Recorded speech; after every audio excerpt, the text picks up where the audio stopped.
everyone, and welcome back to Cardiac Radio for Teens. For those of you who don't know, I'm Bia, and Cardiac Radio for Teens is a place where teens can come together with other teens to learn about Spiritist teachings and topics in a way that makes more sense to us and is more relatable to us as teenagers in today's society. Before we get started today reading the Spirits book like we've been doing for over a year now, I'd like to bring up again this essay contest that I mentioned a few weeks ago. So through the Institute of Unlimited Love, there's going to be an essay contest that's open to teenagers ages 13 to 19 of all ages, of all religions, and this essay competition is inviting these teenagers to talk about an instance of divine love that they have experienced in their life. So no matter what religion you are, you can relate it to religion, you cannot relate it to religion, but based on this divine love, and there is a monetary prize for the winners, and there are subcategories. So if you want more information on this, please feel free to email me at cardiacradioforteens@gmail.com, and I'll send you all the information for it. So today in the Spirits book, we're moving on to a new part within the chapter that we are reading. So we've been in chapter 9 talking about the intervention of spirits in the corporeal world. So we've been talking about spirits in the spirit world that are coming in contact with the corporeal world, that, like, let's say for us, to make it simpler, like Earth and incarnated people like we are right now in material bodies on Earth, how the spirits are affecting us and interacting with our lives. So this new section that we're starting in this chapter is called The Affection of Certain Spirits for Certain Persons. So we're talking about how some spirits feel towards certain people. So question 484. Do spirits affectionately prefer certain persons? So do they prefer people? Do they have favorites, basically? And the spirits answered, good spirits sympathize with moral individuals or those who are susceptible to improving themselves. Low-order spirits with wicked individuals or those who may become such. Hence, their affection is a result of the similarity of their sentiment. So what they're saying here is that there is this affection, they are drawn to certain people, but it's based on how similar they are. So the good spirits, they're going to go towards the individuals who are trying to do good. So they're gonna go lean towards those and kind of favor those and be more affectionate towards those. And the low order spirits, they're going to be affectionate towards the ones that are just like them and at a lower order too. Question 485. Is the affection of spirits for certain persons excessively moral? So is this right? Is this moral for spirits to have favorites? Is that right?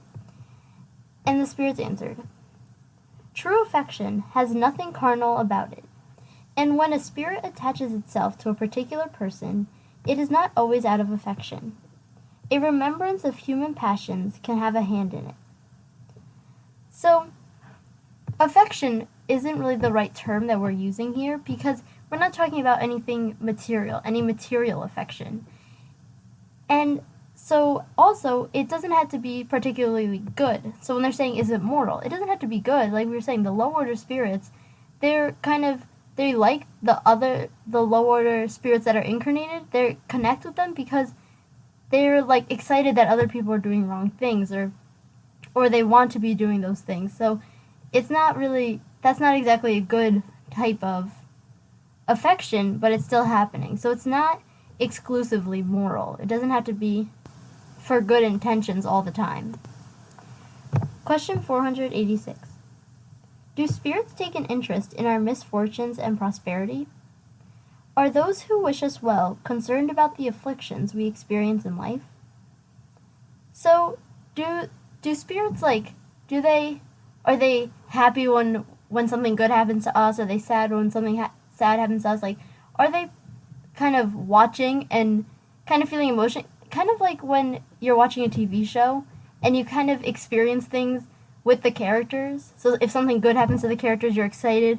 Or if something good happens to a bad character, you get kind of upset. So they're saying, so do the spirits kind of do this with us?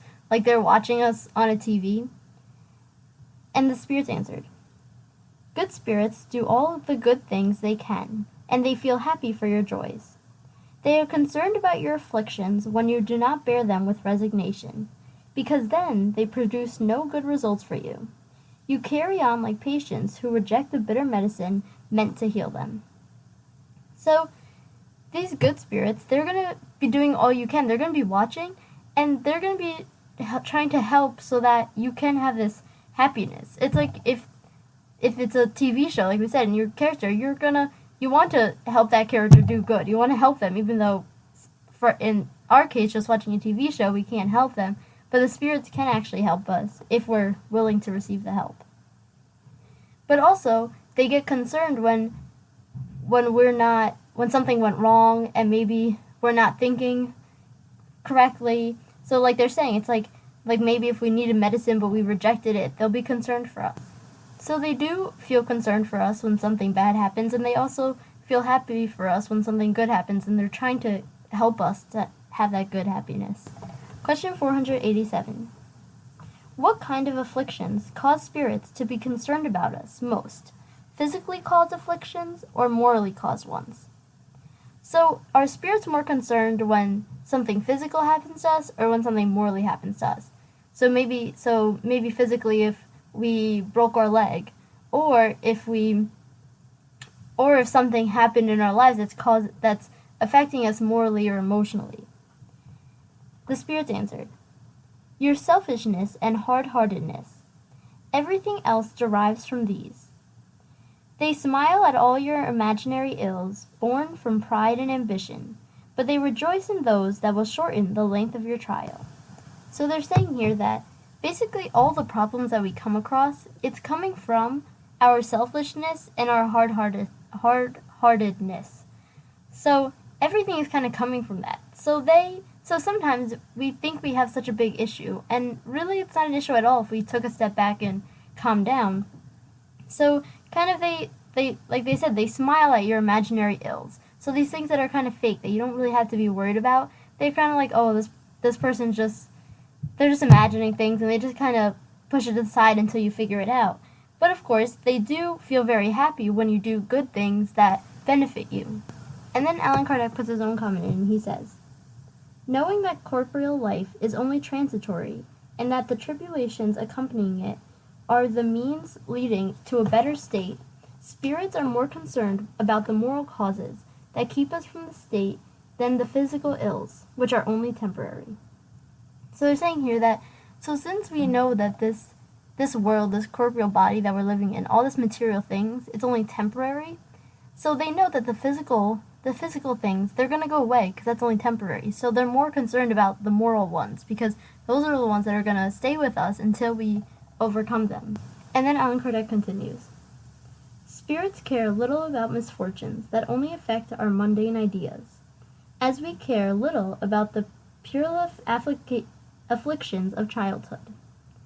So when we have it's like for us, looking at little problems that children have, we kind of push it to the side because we see that it's not that important or it'll be resolved soon, and it's not really a big problem. So the spirits kind of do the same with us. When they see us going through a little problem that they know we're going to get through, they know it's not that big of a deal, they just kind of try and tell us, okay, it's not a big deal, and then just kind of wait until you realize that yourself. And then Allan Kardec continues, spirits who see the afflictions of life a means for our advancement consider them as a momentary crisis that will restore us to health. They commiserate in our sufferings, just as we commiserate in the suffering of a friend. But seeing things from a more correct point of view, they regard them differently. While good spirits rebuild our courage for the sake of our future, others incite us to desperation and try to jeopardize us. So the spirits are seeing us as it's just a moment, because for them, they know so much more when they're in the spirit world, especially if we're talking about the good spirits.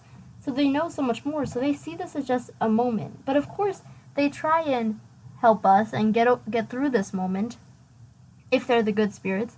But the bad spirits might take, or the less evolved spirits, they might take this opportunity to make us more desperate. So it's really up to us to make sure even if we're in a crisis at the moment, we need to try and listen for the good thoughts and think good things and not get more and more in despair. Question 488. Do our relatives and friends who have preceded us into the other life have more sympathy for us than spirits who are strangers? So let's say you have a family member who passed away. So now they're in the spirit world and you're still in the corporeal world. So do they have more affection towards you than if it was like a stranger spirit? And the spirits answered, of course. And as a spirit, they frequently protect you according to their power. So if this let's say it was your grandma or your mother or something, if they passed away and if they were more evolved than you or they have means of helping you, then they will be helping you more than just this stranger spirit because they will feel more affectionate towards you. But if the spirit is of a lesser order, although they might still be affectionate towards you, they might not be able to help you in ways that they want to. And then there's a second part to this question, and it says, Are they sensitive to our affections for them? So, are they sensitive, like, if you're not thinking about them, or... Because a lot of people think that, oh, when someone passed away, you have to keep praying for them, or they're going to get sad that you forgot them. So, are they sensitive to how we feel about them? And the spirits answered, very sensitive, but they forget those who forget them. So, they are sensitive. They do see that people are moving on without them, especially in the beginning when they're kind of in this confused state that they just passed away from the corporeal world. But those who have actually forgotten them, they kind of forget as well. So, as we know, not everyone is going to remember. If it's someone close to you, you're going to keep remembering that person a lot. But maybe someone that was just a friend of a friend, you kind of will forget about them, so they'll kind of forget about you too. So the spirits are sensitive to how we feel about them, but if it was not really a strong relationship to begin with, and then you forget about them, then they'll kind of forget about you, and that will be the end of that. But if it was someone you're close to, then of course that connection will stay much stronger. And now we're going to move on to the next section in this chapter, and this section is titled Guardian Angels, Protectors, Familiar and Sympathetic Spirits. Question 489. Are there spirits who link themselves to particular individuals in order to protect them? So, are there spirits who they connect themselves to, like, let's say an incarnate spirit. So we have a spirit connected to us that wants to protect us, that's there to help us, to protect us? And the spirits answered, yes, spirit friends, what you call good spirits or guardian spirits. And one thing that it's really important for us to realize is that these spirits, they don't have to be perfect, but they're good spirits. They're good spirits. They're more evolved than us. They're helping us, but they don't have to be perfect. Yet they're getting there. They're much closer to that than we are, but they aren't at perfection. Question 490. What is a guardian angel? The spirits answered, a protector spirit of a high order. So this guardian angel, they're a protector spirit. They're doing exactly that. They're a spirit that's protecting you. And of course, they are a high order. So there's a couple of high orders, so it doesn't matter which one they're in, but they are in a high order. Question 491. What is the mission of our protector spirit? So what's their mission as a guardian angel, as a protector? The spirits answered, their mission is that of parents towards their children, to guide their wards along the path of the good, to help them with their counsels, to console them in their afflictions, and to sustain their courage in the trials of earthly life. So it's kind of like a parent looking over their child. So as we know, parents, they help their children to progress throughout their lives. So this is like us having another parent, and this parent's helping us through this life and pushing us towards the path of the good and helping us when we need help and giving us suggestions sometimes when we don't realize we need help, but deep down we do need help. Question 492. Are protector spirits connected to particular individuals from birth? So are they with you since birth? And the spirits answered, "From birth to death. They frequently accompany them after death in the spirit life, and even through numerous corporeal existences, because these existences are no more than very short phases in the life of a spirit." So your protector spirit, they're going to be with you from birth till death in this corporeal world, and sometimes they even are with you in the spirit world and for several reincarnations, because as we know, this life compared to eternity of a spirit, it's very short. So this spirit might stay with you for a while, for a couple reincarnations. Question 493. Is the mission of a protector spirit voluntary or obligatory? So are they being forced to do it? Not like forced, but they have to do that to, let's say, get to a higher order. Like, you have to, like I know at my high school, you had to do a certain amount of community service to graduate. So you're kind of being forced to do it. So are they being forced to do it, or are they just volunteering to do it? And the spirits answered, "The spirit is obliged to watch over you because it has accepted the task. However, it is allowed to choose beings who are attuned to it. For some, it is a pleasure. For others, a mission or a duty." So they are kind of obligated to watch over you because they accepted the task. So they kind of were faced, someone was like, "Oh, do you want to do this?" And they accepted it. So now they have to do it because now they accepted it. But they are allowed to choose which being, so they'll choose maybe someone that they're more attuned with. And for that, sometimes it's pleasure and they are really enjoying it, but sometimes it's just a duty. Okay, I'm here to protect. Or sometimes they feel much more compassionate and it's much more pleasurable for them. And then there's a second part to this question, and it says, "In linking itself to an individual, does the spirit refrain from protecting other individuals?" So the spirit links itself to a person or another spirit, but right now they're incarnated. So they're linked to this. The spirit's linked to this person. Can they still help other people, or are they only linked to that person? And the spirits answered, "No, but it does so less exclusively." So the spirit can help other individuals, but not to the extent of that spirit. So of course, their priority is to help you, but of course they can help others, but just not as the same at the same rate as they're helping their certain individual. Question 494. Is the protector spirit indissolubly connected to the person who has been entrusted into its care? So is it connected completely to this person that you can't break these connections? And the spirit said, Certain spirits often leave their position to carry out different assignments, but in such cases they are replaced. So the spirit isn't bound there forever. If the spirit has something up that comes up that they need to go do instead, then they'll go do something else, but they will have like a replacement. You're not going to be left without a protector spirit, but they aren't bound there, let's say, for life. They're not going to be bound there for life. They can go off and do other things if they need to, but there will be a replacement. Question 495. Do protector spirits sometimes abandon their wards when the latter is heedless of their warnings? So here they're saying, the protector spirit is trying to protect this spirit, this individual. They're trying to protect them, but the spirit's just doing whatever they want. They're not listening at all. So can that protector spirit abandon the person?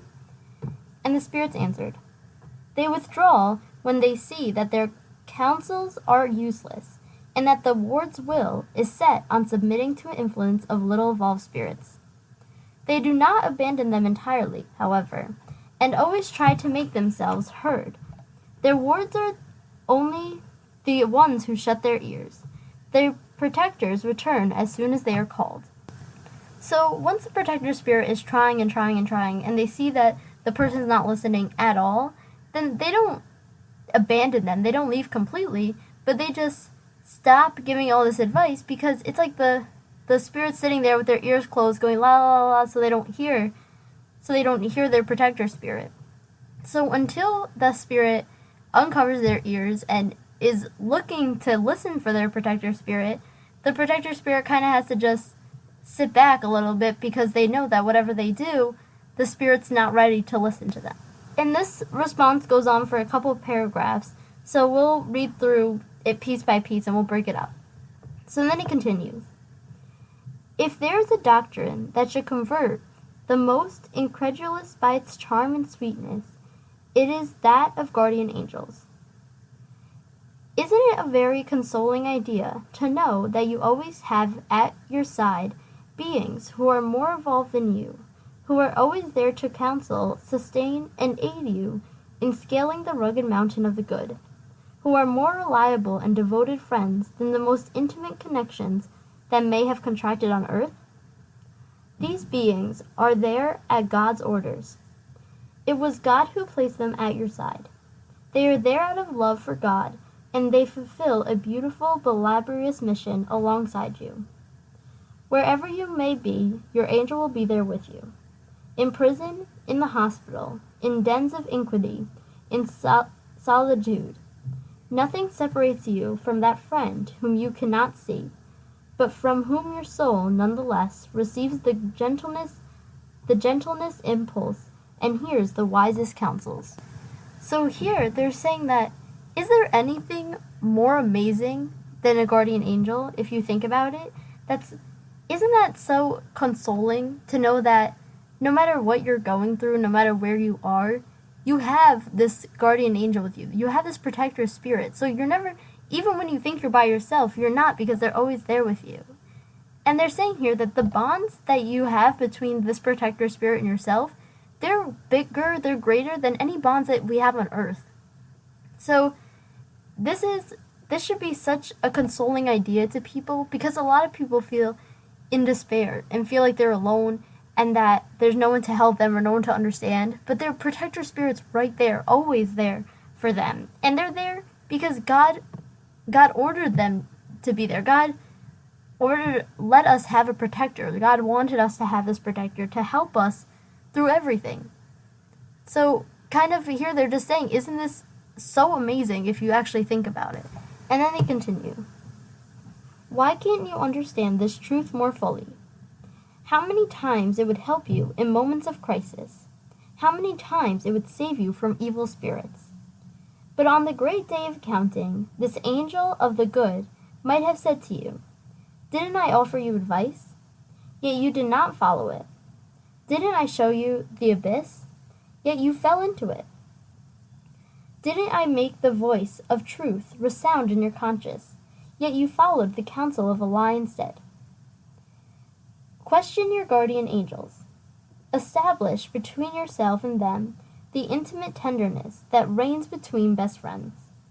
Do not think of hiding anything from them, for they are the eyes of God, and you cannot deceive them. Consider the future. Seek to progress in this life, and your trials will be shorter and your lives happier. Come, take heart. Once and for all, avoid prejudice and ulterior motives. Enter upon the new pathway now opening before you. Forward, forward. You have guides. Follow them. Your goal cannot fail you, for the goal is God. So here they're continuing with this idea that these guardian angels, they're here to help us. They're here to protect us. But how many times do we not listen to them? How many times do we not listen? It's like that cartoon of a good angel and a bad spirit on the shoulders saying different things. How many times do we ignore our protector spirit when they're telling us, oh, they're giving us advice, or they're telling us which path is better to choose, but we ignore it. Or they're telling us the truth and we decide to follow a lie. So instead, let's start listening. Let's establish this connection, just like with best friends. If your best friend's telling you something, you listen to it. And you try and take their advice, and maybe if you don't understand, you try and understand where they're coming from. So to establish this between them, because their main goal is to help us. Their goal is to help us, and the goal, like they said right here, is the goal is God. We're not going to fail, because we're going to keep progressing, and we're going to get there, and they're helping us to get there. And also, if you think about it, they're immensely close to us, because we can't hide anything from them. They know everything. We can't keep a secret from them because they know all of our thoughts, everything that's happening. So they know us better than anyone else does. Because even if you say, oh, I tell my best friend everything, there's certain things that you don't tell your best friend. Or you tell your parents everything, there's certain things that you don't tell your parents. So, but these protector spirits, they actually know everything. So they fully understand what's going on in our lives, and it's important that we follow them and we listen to them. And that, if we do that, we're going in the right path. And then it continues. To those who think it's impossible that truly high-order spirits could devote themselves to such a laborious task, and at all instances, we will say that we can indeed influence your souls, even through millions of miles may separate us. Space does not exist to us, and even while living on another world, our spirits retain a connection with you. We enjoy faculties that you cannot comprehend. However, you can be certain that God has not imposed a task on us that is above our strength, or that God has abandoned you alone on the earth without friends or support. All guardian angels have their wards, whom they watch over as parents watch over their children. They feel happy when they see them on the path of good, but mourn when their counsels are despised. So now they're saying, so some people think that, how can this be true? How can there be a spirit that's just following me around, basically? And if they're with me all the time, at every single moment, then how could they possibly do that? How could they not have time for anything else? And they're saying that we can't understand that right now, but these high-order spirits, they can be millions of miles away and still be with us every second. This space is nothing to them. So even though they may be on a different world, that doesn't mean they're not connected to us and with us at every moment. But it should be clear to us here, it's very important, this part that they said, that you can be certain that God has not imposed a task on us that is above our strength. So these spirits, God knows which spirits are assigned to what. So there's no way he would decide, oh, you had to look over the spirit, but the problems are going to be bigger than you can handle. No, they know that the spirit who is assigned can handle all those problems, and also that God's not going to abandon you. So he knows that there's always going to be someone there for you. And then to the last paragraph of this. Do not fear tiring us with your questions. Rather remain in contact with us always. You will thus be stronger and happier. These communications between each individual and his or her familiar spirit are what make all individuals mediums. Mediums ignored today, but who will show themselves later, spreading out like an ocean with shores to sweep away disbelief and ignorance. People of learning, teach. People of talent, educate your brother and sister. Without knowing it, the work you accomplish is Christ's work, which God has imposed on you. Why has God granted you intelligence and knowledge, if not to share them with your brother and sisters, to enable them to progress on the path of joy and eternal blessedness? So here they're saying, so don't think, oh, I'm not going to ask my guardian angel for help. They're there to help us. They're there to answer all the questions, and the more questions we ask, the better our connection will be with them, the better our bond will be. Think about friends. The more you talk to your friend, the closer you guys become. So it's the same thing. The closer we'll become, and because of this, we're all mediums in some sort of way. We're all connecting to at least one spirit, our protector spirit. And if we know something that others don't, we can try and help them and teach others and spread the word. So if God gave us the intelligence and the knowledge for something, then spread it to others and let other people learn about that as well. And at the end of this message, it's signed St. Louis and St. Augustine. Those were the spirits who said this answer, who gave this answer. And then Allan Kardec has his own comment, and he says, the doctrine of guardian angels watching over their wards, in spite of the distance separating the worlds, has nothing surprising about it. On the contrary, it's grand and sublime.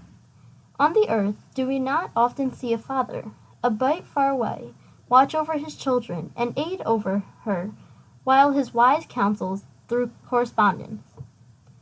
Why should we wonder that there are spirits who, from one world to another, are able to guide those whom they have taken under their protection, since to them the distance separating the two worlds is less than the separation of continents on the earth? Do they not have the universal fluid that connects all worlds, uniting them in solidarity with one another, an immense vehicle for the transmission of thought, as air is the vehicle of transmission of sound? So what they're saying here is that for them, it's simple. We don't need to question it, because just the same way that, let's say if you have a mother that's far away from you, she can still take care of you. You can still talk to her. She can still send you things. You can still take care of each other from far away. So why wouldn't that be the case for the spirits when this space is really nothing for them? So that's where we'll leave off today. I know we went a little longer, but I didn't want to split up that question. But before we leave off today, I'd like to read our daily book of positive quotations by Linda Picone. This one's titled Exploration. If a man will begin with certainties, he shall end in doubt. But if he will be content to begin with his doubts, he shall end in certainties. We know what the right thing to do is. We don't bother arguing what about it. We're certain. So we begin with this certainty. And suddenly, there's a fork in the road that's not on the map. What do we do now? We choose the path, and it's the wrong one. Now we're lost, and we need to be sure of how to get back where we need to be. If we had been less sure of ourselves, we might have done a better job of preparing for the unexpected, or asked people we met along the way for advice. Then, when we reached the fork in the road, we might have known which way to turn. Even when I'm sure, especially when I'm sure, I know exactly what I'm doing, I will be open to advice and information of others.